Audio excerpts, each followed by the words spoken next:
Welcome to the Medium Ghetto Podcast with your host Jamar. Today we got a special episode. We're going to be talking about what does inclusion look like in the workplace, and we're bringing on Kendall once again to kill this conversation. What's going on, Kendall?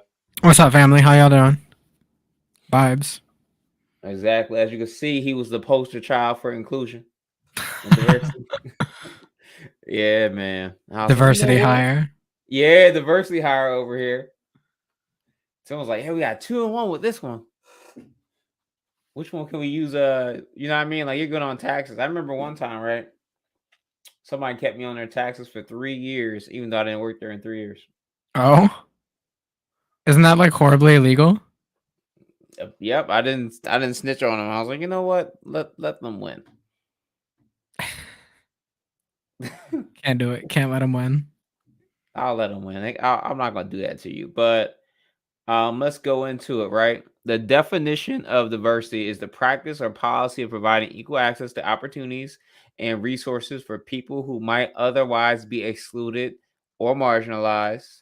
Not margin like the near kind of butter stuff, such as those who have physical or intellectual disabilities and members of other minority groups. Okay. Is there a question that follows? Absolutely, absolutely. So, could you define like what we kind of just did, and like what does workplace inclusion mean? We just defined it. What is your like definition of workplace inclusion? What does it look So like for in me, reality? workplace inclusion doesn't just mean like having a bunch of like black people working for your company, but also in spots of like determination. Um, like if you go into a spot and all the employees are black, but all the management's white, that's a little sus. Um, to me, that just screams like, are you actually hiring people that you intend to pull up through your ladder, or are you just hiring people for the brownie points at that point? I feel that. I think I've seen like this joint on social media. It was showing like the organizational structure where Mhm. you seen all like for like 4 levels, it was just all white people, and at the bottom was just all the colored people. Yeah. And that's how it really looks. I know many offices that I have worked in, majority of the people on top were white, and it just or like a certain demographic. It doesn't always gotta be white to be non-inclusive. You can have I've actually worked at a place like a Asian owned place, right? Mhm. And it was like that. And how they handle black people was totally different how they handle other people too. And they wouldn't give like the black people any like really big roles in the restaurant. Yeah, to be fair, the entire relationship between like Asian families opening businesses and like black communities is already pretty weird. Hmm. Like a lot of people don't know, or if they do know, they kind of ignore that there was a point where like white people really didn't want to compete with any like Asian business owners.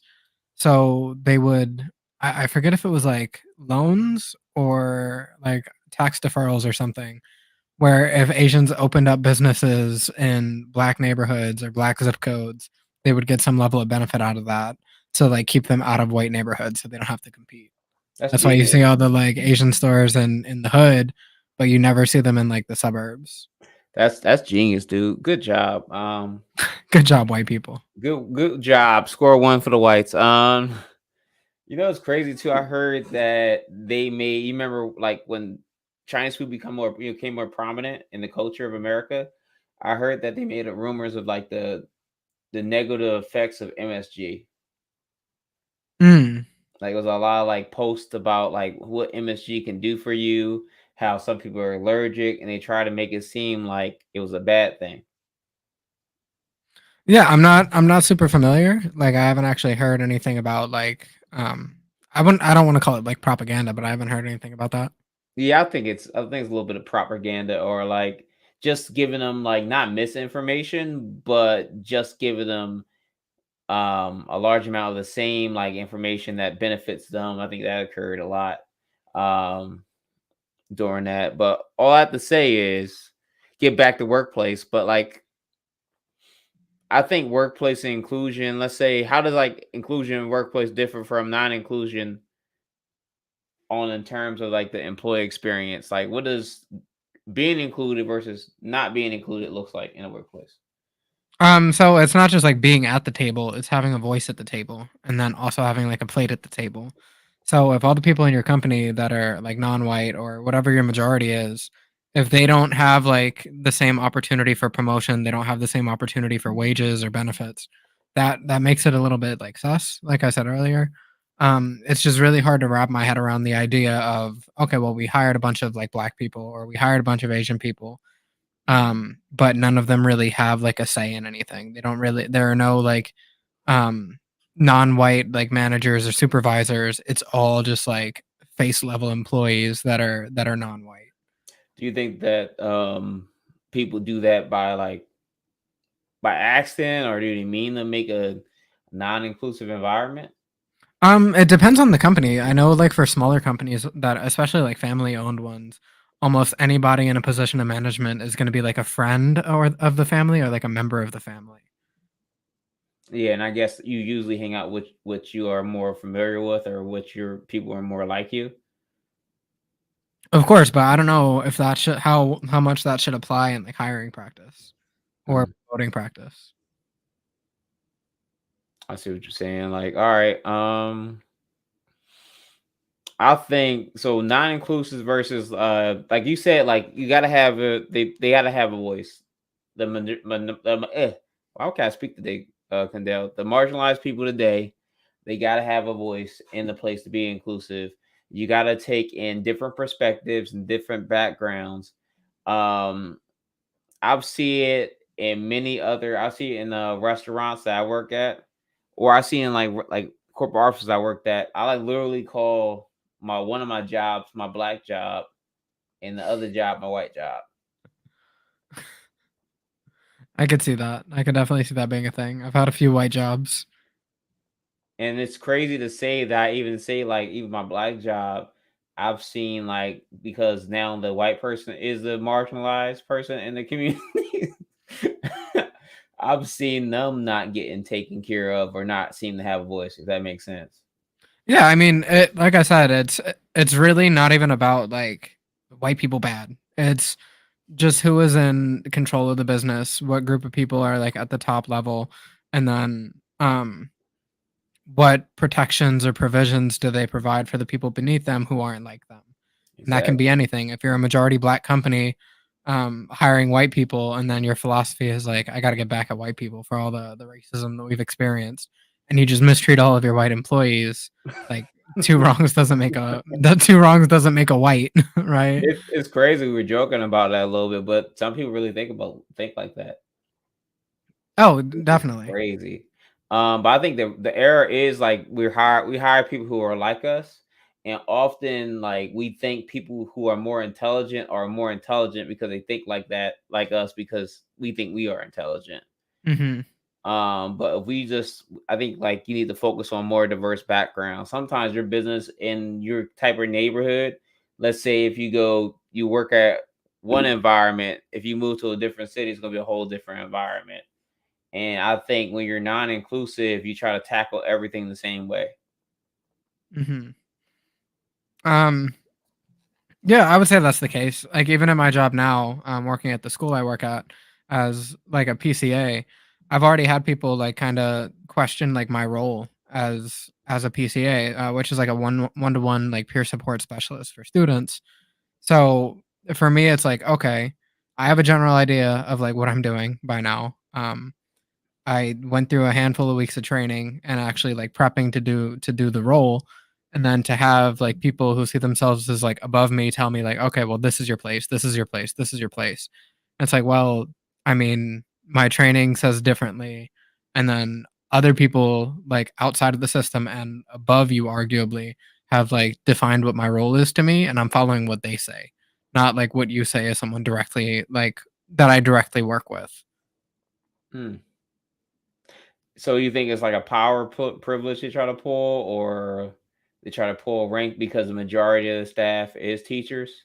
I mean, that's kind of the thing about it is especially in like the school system, even when I was a student, if there was like somebody like outside the classroom coming in to do any kind of work, whether it's like a student teacher or what have you, if they ever feel like the students are connecting better with like that person, it instantly like causes some kind of like issues or like a power struggle. Um, I remember seeing kids that were like friends with the school, like resource officers, who were like the baddest little kids that you would ever see.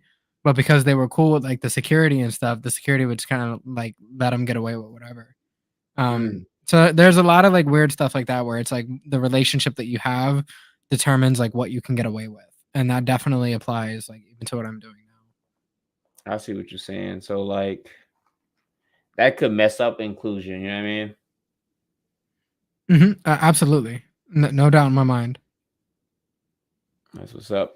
So let's not just be on a negative, but like what do you think in your current organization fosters inclusion? Like, So for me particularly, both of the women above me, like in the most direct, like if anything's going wrong at the school I work at, or I have any questions or concerns, both of the women from my agency that I work with, they're both black women.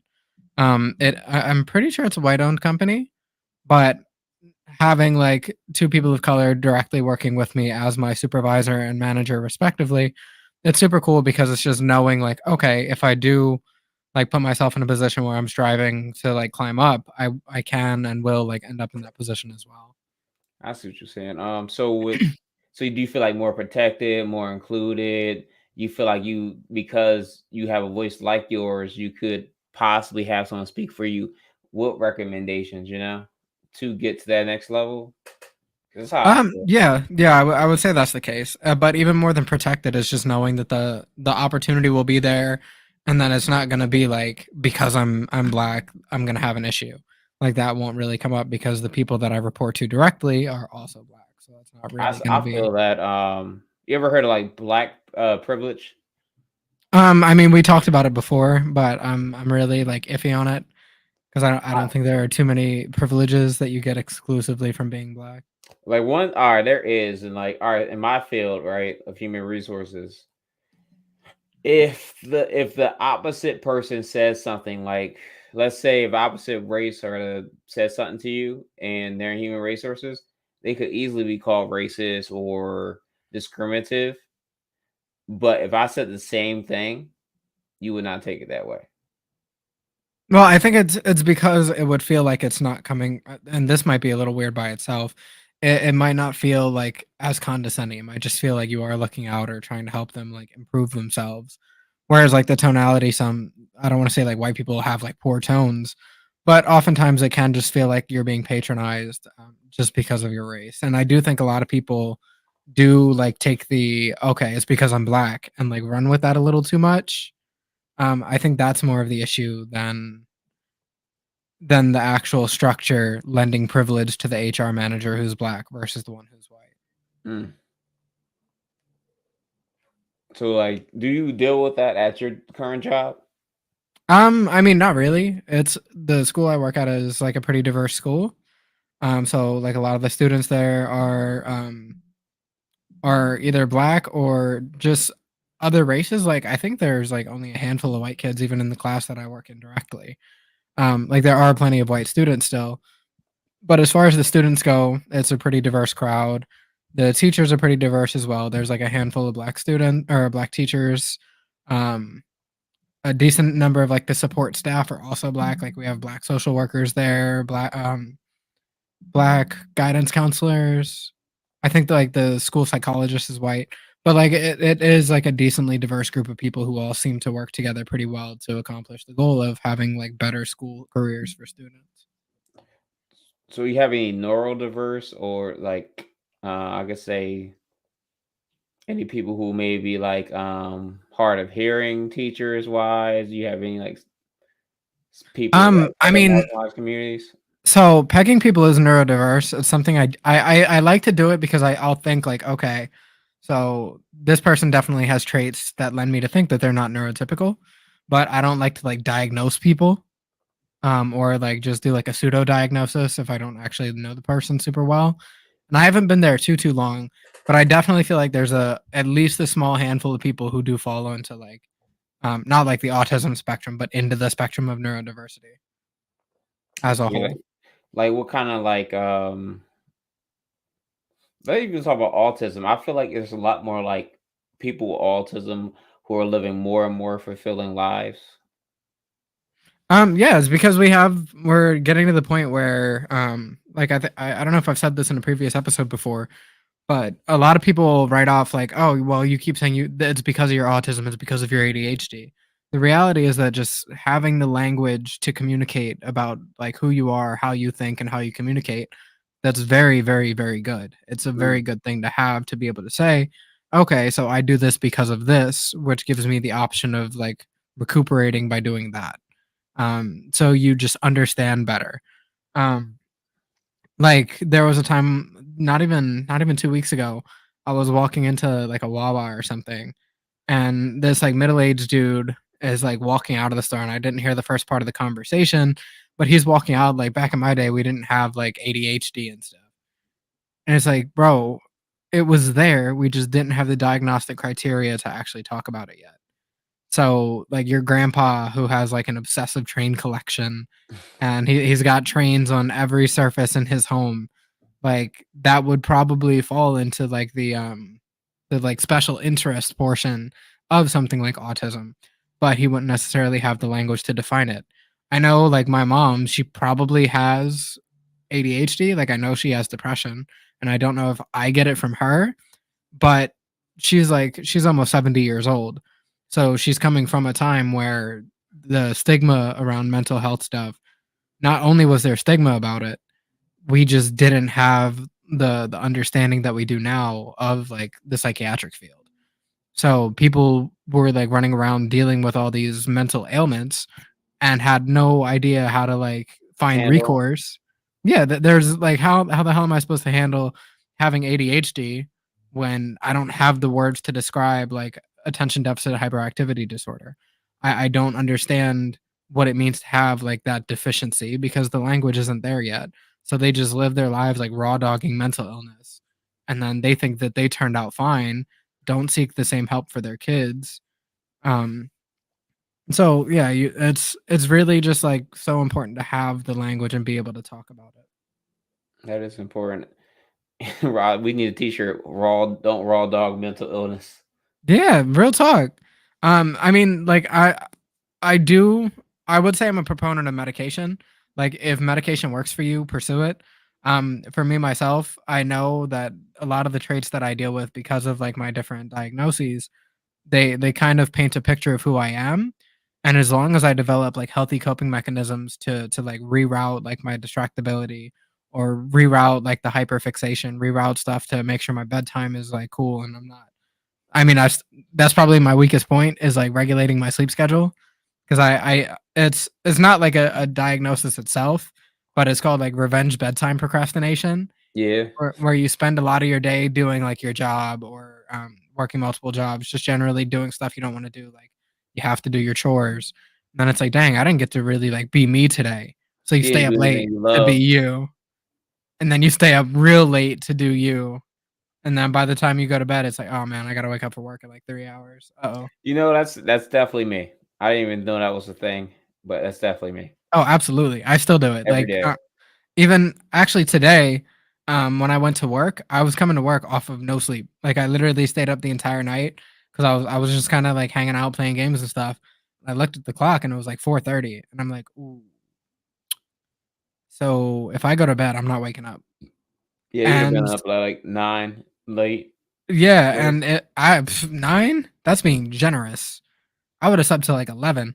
I would have looked at my phone like, oh man, they got a half day. I'm not even going.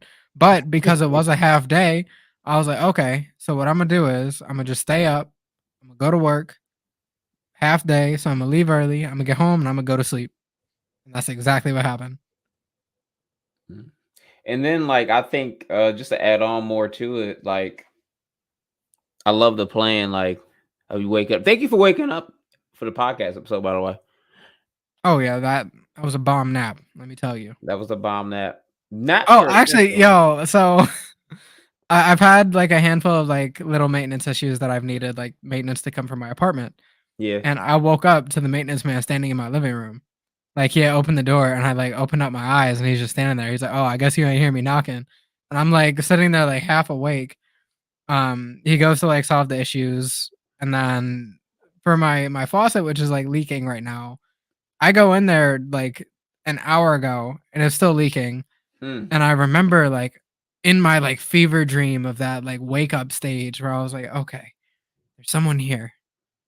I know he's maintenance because I locked my door, so he had the key." And I remembered him saying, like, the faucet wasn't leaking. There was no dripping or anything. So I go back and look at it. I'm just like, "Man, if I had been awake and actually, like, awake, I coulda walked in there and been like, "Bro, look, if I turn on my faucet and then turn it off, it does not stop. It just drip, drip, drip," but I slept straight through it. And then even when I was awake, I was still, like, half asleep. So your faucet is still dripping. Yeah, that shit is still dripping. So Imma have to call them back again tomorrow morning and be like, "Yo, I don't know if he didn't see this or not. I was, like, taking a nap because I had been up late, but he ain't fixed the problem." Just because of your revenge sleep disorder at this point. Fact. Damn. But just to go on like the more on the positive end of it too, I think like when you have a more inclusive like environment, like even for like the neurodiverse, it allows you to get a band of people together and actually like create and learn what your strengths are with those different diversities that you have. You know what I mean? Mhm. A lot of times we got these untapped strengths that we think like something may be a weakness. But ADHD has the strengths. Like what are some strengths? So I mean, if you look at it from like an even like an evolutionary biology perspective, the idea is that while like neurotypical people and like I think like OCD people particularly would have been like much more suited to the like mundane tasks like growing stuff, like managing the household. ADHD people would have been like very, very like strong and advantaged towards hunting. Because you're a lot it's not that you're, like, distractible, but when you're out and doing something that stimulates you a lot, like, if you're either running on adrenaline or you get the dopamine of, like, a fresh kill off of something that you're hunting, it puts you into that state of, like, hyper focus. So Mm, there are, like, advantages to it. If you can and this is, like, there's I don't know if you've seen the Spider-Man movie, Into the Spider-Verse, pretty sure, like, everyone has at this I point. definitely have. But there's that scene where, Peter B. Parker is like, "Look at his powers," and Miles is just like, "I can't do it on command." And it's like when the ADHDer needs to actually hyperfixate to get some work done, but he can't do it on command. That's, like, the biggest issue with it, but when you do, like, get yourself into that state, it feels like a flow state, like, you're just acting, acting, acting, and pulling What off is whatever like you a need to flow pull off. state though, too, for like the people who don't know what it is? So it's where you've entered a space of, like, you are focused exclusively on what you're trying to get done, and for better or for worse, like, this can be, an ADHD person. The I say it's like a spirit washing over me more or less, and then I'll snap out of it, my apartment's cleaned up completely. All my dishes are done, my clothes are away, and I'm just like, "How long did that just take me? How long has it been?" It's been, like, 2 or 3 hours, but at the same time, if you sit down when you're in that state and you, like, break out of the flow, you can just lose it. Like somebody has said before, like ADHD's biggest like enemy is like, I'm gonna take a break and sit down for a minute. Because the moment your butt touches the chair, it's just like, okay, I think I'm finished for now. You're But done. when you do enter that state, whether it's for writing, whether it's for a lot of people end up like singing or dancing or painting, anything creative. If you enter that like hyperfixation where you can do something for like for I know for me, I can play a game that's, like, brand new, if I wanna beat it, I can sit and play that game for, like, 26 hours straight. Damn. Like, not even exaggerating, like, I beat Devil May Cry 4 in one, like, 26-hour playthrough. Damn. Um and it feels, like, really, really good to be able to do that. And for me, I don't look at it as, like, you have to be productive every minute of every day. For me, finding reasons to enjoy your life a little bit more, that's productivity. When you have something that you can set aside for yourself to really just enjoy, that's, like, productivity for me. Because then if it gets in the way of other things, like, I'm not gonna do this typically on, like, a work day, but I'll do it, like, on a weekend. Like if I have a Friday and I'm like, all right, I'm home from work, I'm going in. It feels really, really good to enter that state where it's like, okay, I'm just gonna go hard for like 12 to like 24 hours, whatever like span in there. And it just feels good. It feels fun to be able to really like operate and do what you want to do. Especially if you get everything you need to do done first. Like if I have that state of like, okay, well, I just cleaned my entire apartment. What do I do now? Oftentimes after that, I'll have like analysis paralysis where I have so many things I want to do, but I can't pick a thing to do. Um, but when I pick that thing, when that thing sticks, it just feels really, really good to be able to stick to it. Damn, like, damn. Like, I don't know if I could deal with being having ADHD like you and not getting that flow state. But I think I got a little. I think like I have a little bit of like I got symptoms for it because once I start something, I'm good. But honestly, if I don't like do tunnel vision or get it done, I'm not gonna get it done. Oh Or the yeah, worst thing is like if someone distracts me, I get up. I'm the type of guy I'll go to 7-Eleven, go to the corner store, whatever, get a drink. Someone calls me, I end up meeting them, and then I did all this at like 9 a.m. and now somehow am in Philly until like 2 a.m. And I'm like, how the hell this happened? All I wanted was like in Arizona. yeah. The time blindness that comes with the ADHD is pretty ridiculous. Yeah, I'm like, what the fuck just happened?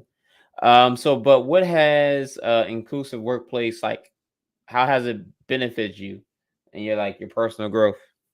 So I mean, a lot of it is like more social than anything. Being comfortable, like reaching out or talking to the people above you, and not feeling like you're going to be like disregarded or misunderstood. That's like the most important thing for any job that you're working at. If you have management and you're like, all right, I'm super uncomfortable to even asking for help. I'm super uncomfortable like reaching out to request any type of support. Like that's not going to be good. But if you feel like you're in a good, inclusive space where your voice is heard, your gripes are taken seriously and your concerns are actually like resolved, that by itself can make someone's like workplace confidence go up, up, up. But if you don't have that, you don't have the same like, okay, I'm just gonna go talk to my boss because I do that every day. It's not gonna be the same because you're like, okay, I have to do this on my own because my boss is gonna give me some backhanded remark about how I should be able to do this like on my own or whatever. But I just need some help.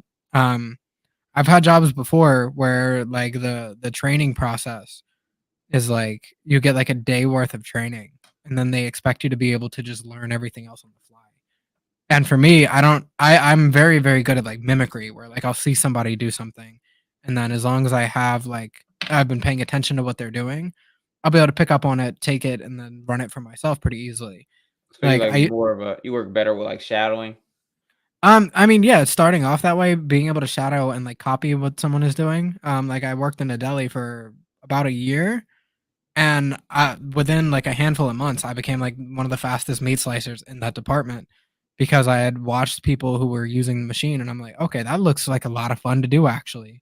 And then after watching them do it, I mimicked what they did, and then just kept following up the like same repetitions of it until I got to the point where it was like I was enjoying that part of the job because it was just a fun thing to do.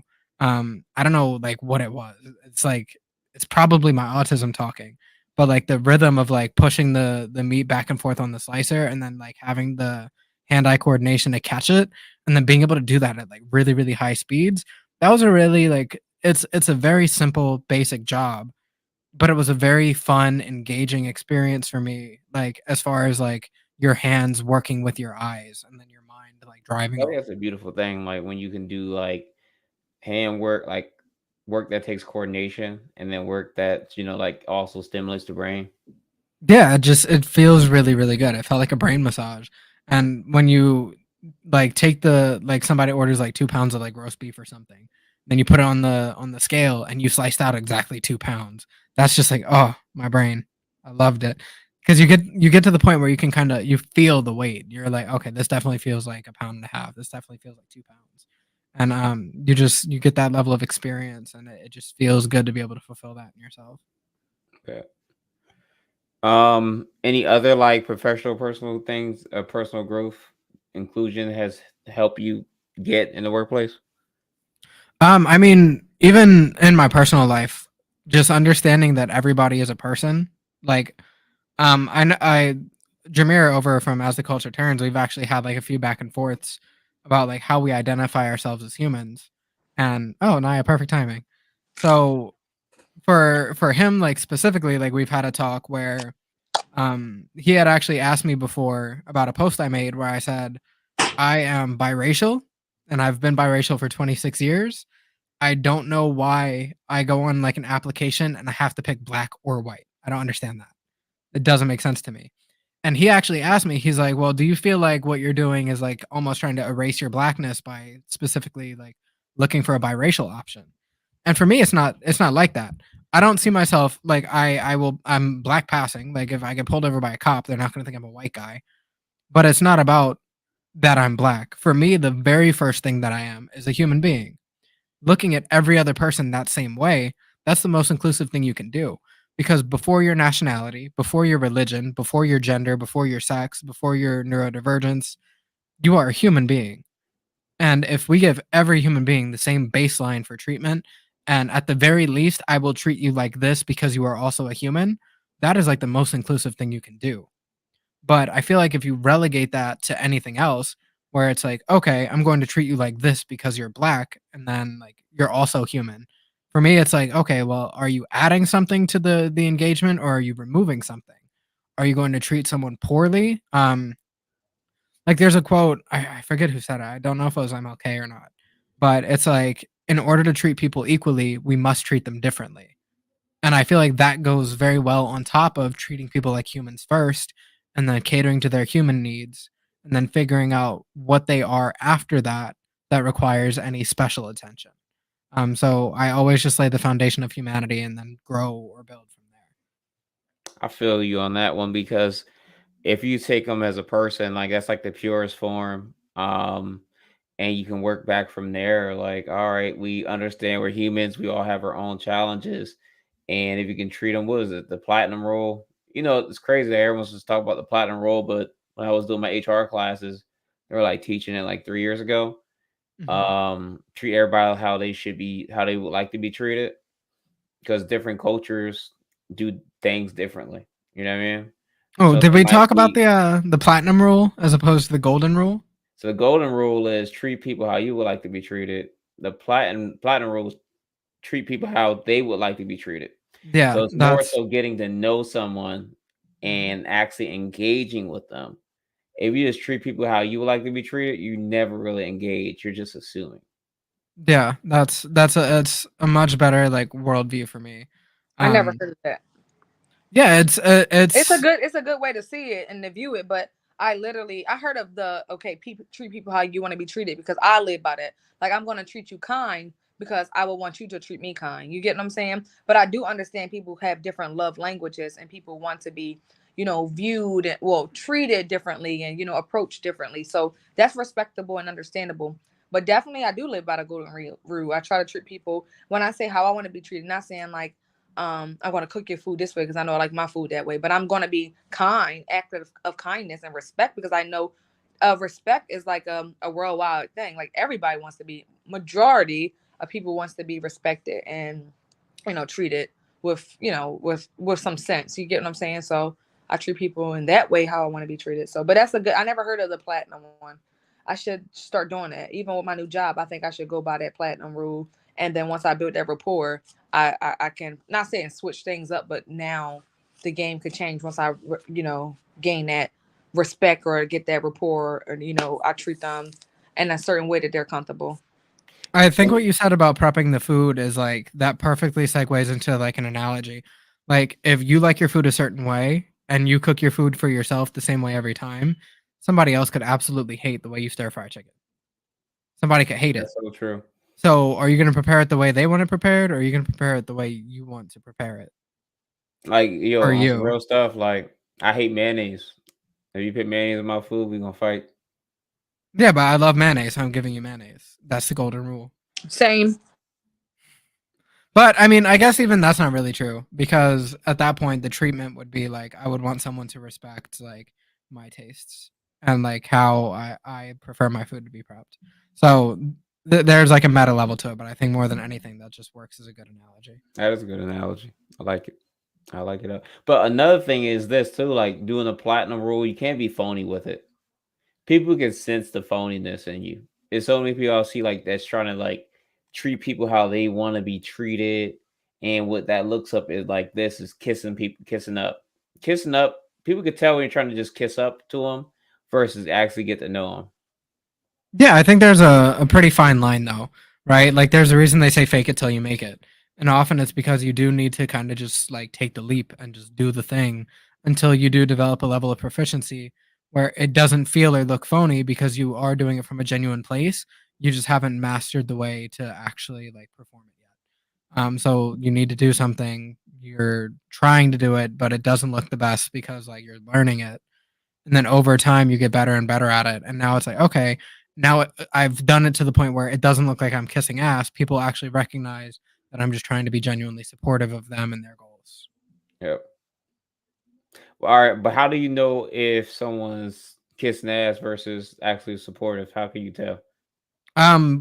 What is their end goal? Are they doing the thing to benefit themselves, or are they doing the thing to benefit the other person? Because if I'm only helping you to help me, that's kissing ass. But if I'm helping you because I want to see you perform better, but I also know that I benefit from you doing better too, that's not kissing ass. At that point, it's like a rising Ben- tide raises all ships, and I'm just trying to bring up the water. right. Right. I definitely agree, but it sometimes it's tricky. You don't know when a person is just kissing your ass versus sometimes you don't know, just kissing your butt versus genuinely helping you. And then sometimes you really do know because I see it. Because I used to be a butt kisser sometimes because I was a people pleaser, and I still semi am a people pleaser as well. So, but there now I have boundaries. I'm like a people pleaser semi, but with boundaries. So there's some things I just won't allow to happen. And you will basically know, like especially when you start making bad decisions, and a person is just constantly agreeing with every opportunity, every decision that you're sending their way, because there's no way that a perfect person, or if you are that perfect that every time you say something out your mouth, everyone just agrees with you. You get what I'm saying? So Mhm. when a person is literally agreeing with you 24/7, you kind of see like, hold on.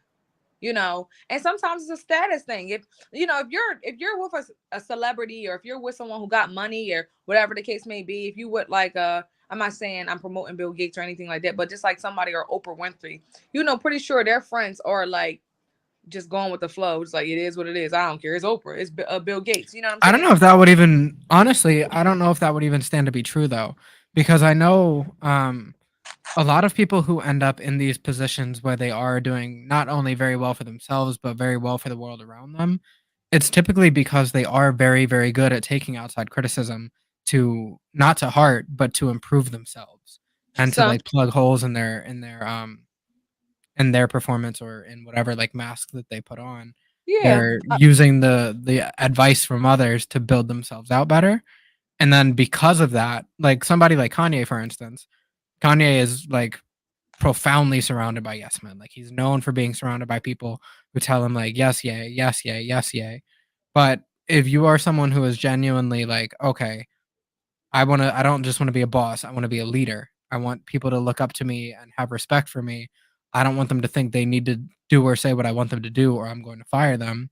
So how do I foster that? And then you foster that by genuinely listening to them, taking their criticisms not to heart, but to actually build yourself out.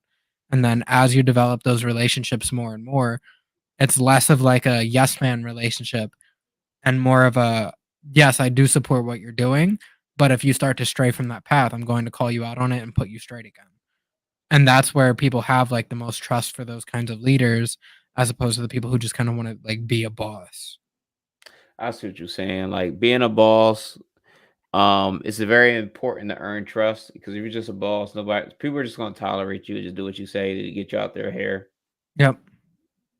But when people want to perform with you if they believe in you and they trust you.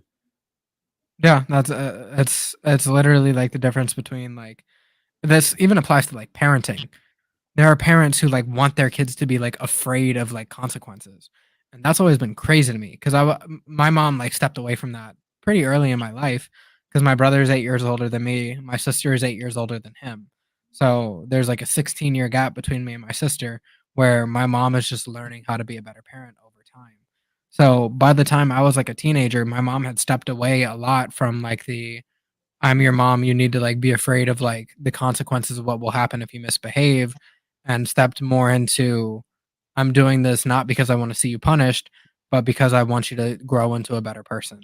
But some parents like they have to have like that power or control over their kids, and then it's more important for them to be feared than respected. And to me that's always been like super cringe. Um, yeah, I mean that's definitely true, but I do feel like I have seen like being around people in the industry and seeing people with money or people who like, street runners, and it's like there are people who just like go with it. You know what I'm Street saying? runners. Just like whatever shit. He paying a tab or she paying a tab or like, you know what I'm saying? Sometimes people are afraid and everybody not like myself or you, Kendall. I'm not speaking for Jamar because I don't know you personally, but I know Kendall good enough that we've been on a show that he doesn't care what it may make you feel like. It will eat him up if he holds something in. You get what I'm saying? And I'm kind of like that too. It's like, oh, or I have to avoid you because the fact that like I'm going to end up telling the truth and then you're not going to kind of like me, even though it's the best thing for you, but someone got to be the one to tell you. And so there are people that are like that, but there's a lot of people who are like, it's hard. And sometimes it's like it's crazy. I could tell a person about themselves. I can tell them about themselves. I can tell them how they make me feel. When the right opportunity is there. But it's hard for me to tell a person. It's really weird. What? If I'm talking to you, you got a boogie hanging out your nose. No, that so I have a rule for that stuff, right? If they can solve it within 2 minutes, tell them. Like if they got like a big old whopping pimple smack dab in the middle of the forehead, and it's like Pop that not like John. whiteheaded. No, like if you can't pop it, like it's like a cystic one. Oh Don't man. mention it. The first thing they saw in the mirror was that damn thing popping out their head. Of course, they're not going to be comfortable. They're not going to be happy with it, and they know it's there. Don't tell them. But if you look at somebody and it's like, oh shit, they whole meat's hanging out because the fucking zipper on their pants is undone. Yo, bro, your fly is undone. Check your stuff. Like, check Yo, your yourself. meats your meats is hanging, bro. Yeah, like exactly that. Or if you do have like a boogie in your nose or something in your teeth, for me, like there is the awkward moment of like, no, it's here, it's here in your teeth, and they're like on the wrong side. Like there is that awkward moment, but I would still rather they fix it than go to the next person who doesn't have that courage to tell them. That's kind of like that's what courage is, right? It's just being able to say like this is gonna make me uncomfortable to tell you, but like you are literally like those like first grade kids. They got the boogie hanging out the nose. They got tomato sauce on the face. They got like all that wrong. Tell them and then let them fix it. Oh, Naya, I don't know if you're talking, but you're muted. Oh no, what have you done? You're still muted. She said, I'm gonna figure it out. Hold on. But yeah, if it takes 2 minutes to fix it, tell them. If it takes like lifestyle changes, have that conversation in private. Don't do it in public. Yeah. Like, stop being an asshole, motherfucker. But Don't fight in front of the kids. I like to call it. it's not fighting, it's sparring. They watch Dragon Ball Z.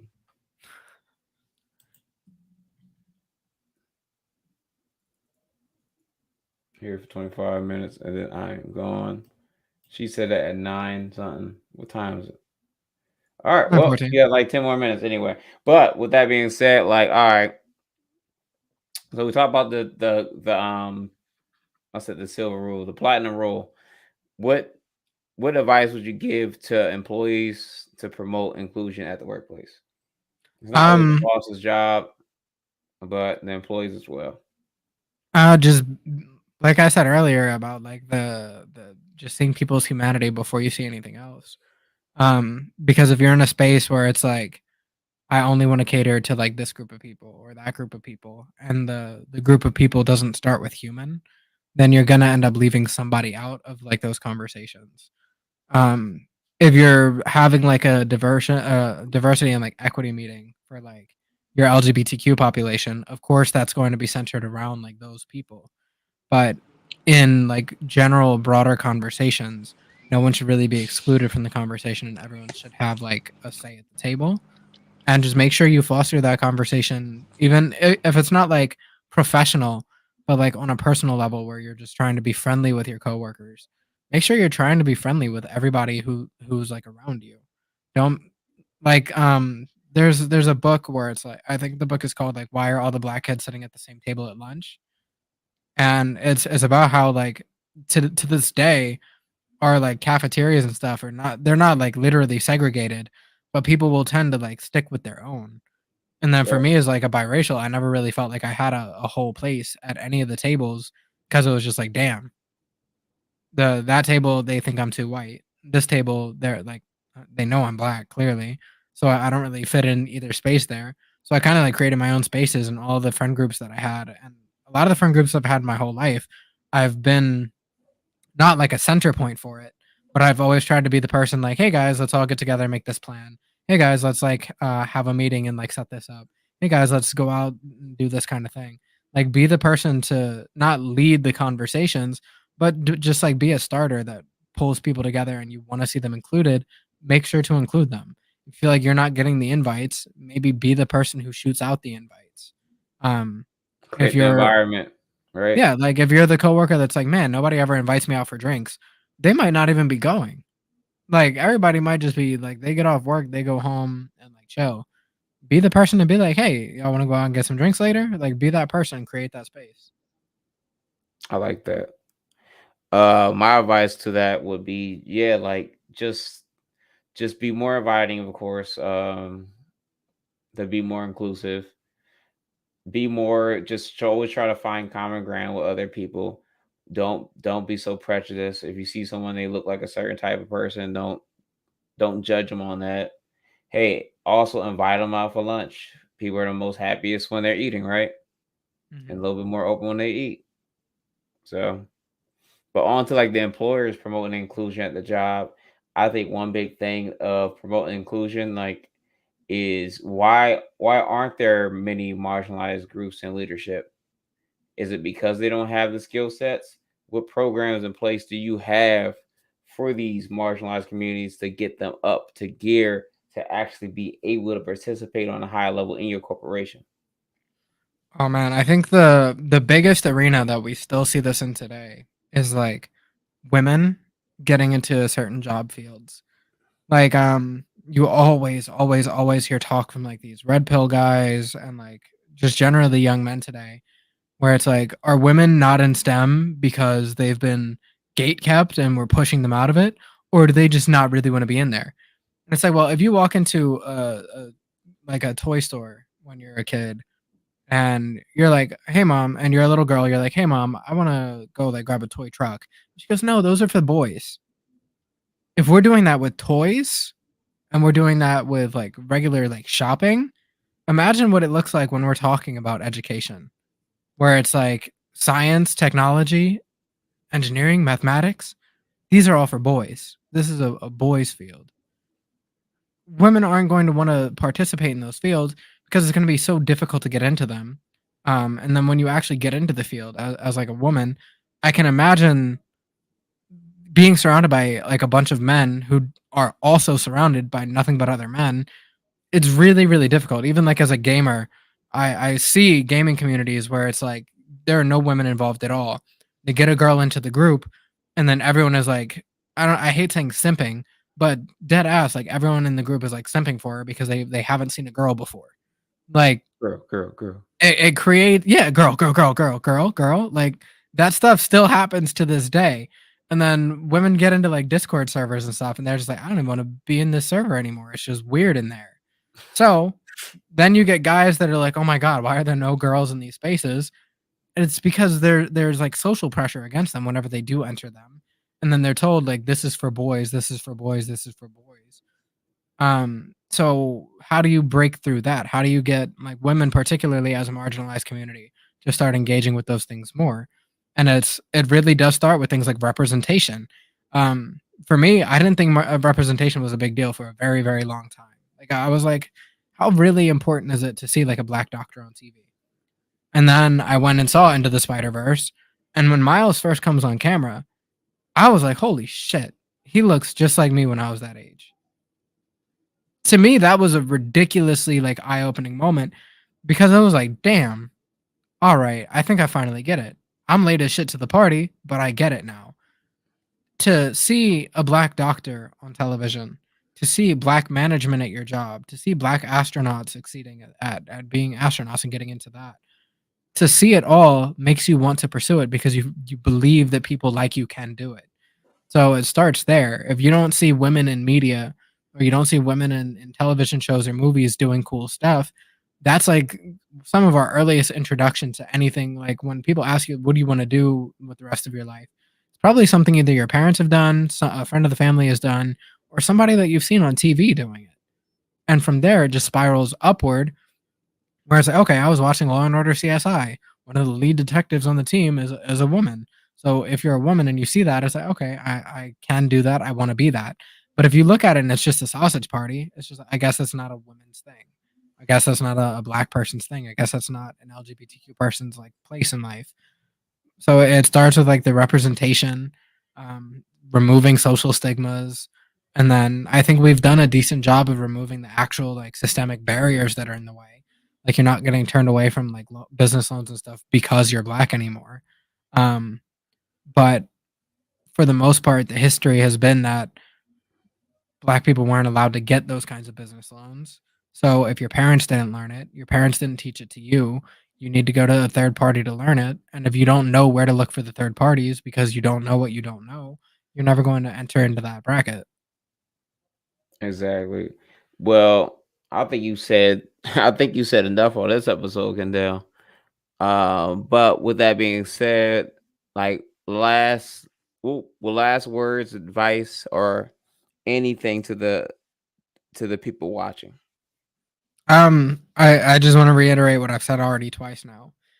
When it comes to diversity, I don't know why I keep saying diversion, like diversity, equity, and inclusion. Um, Always look at people as humans before anything else, no matter what it is. Like if you're talking about sports, video games, the workplace, healthcare, education, everybody needs to be treated like they are just another human being. And then anything that they are beyond that, whether they are neurodivergent, whether they are a marginalized race, whether they are a different sexuality or sexual identity, the fact that they are human should determine the first level of treatment. And then your adjustment should be made based on what they are beyond human. Um, that's like the best and the easiest way to give yourself like, I don't want to tell people like what to think. I want to tell people how they should start to assess their own thoughts.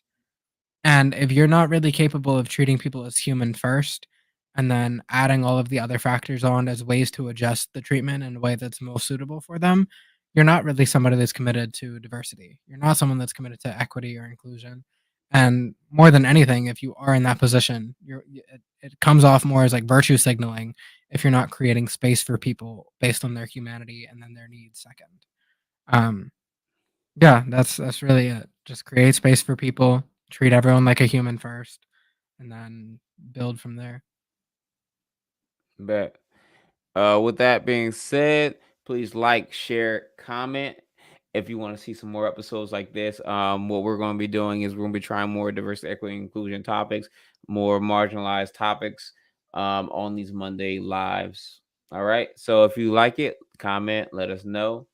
And Kendall, you can find you at what Afro Mortis on. Yep, Afro Mortis on Instagram. That's AFROMORTIS. That's on Instagram, Twitch. Kendall Simmons on Facebook. All right, bet. With that being said, guys, stay medium ghetto. Have a great night. Eagles should win. Bye.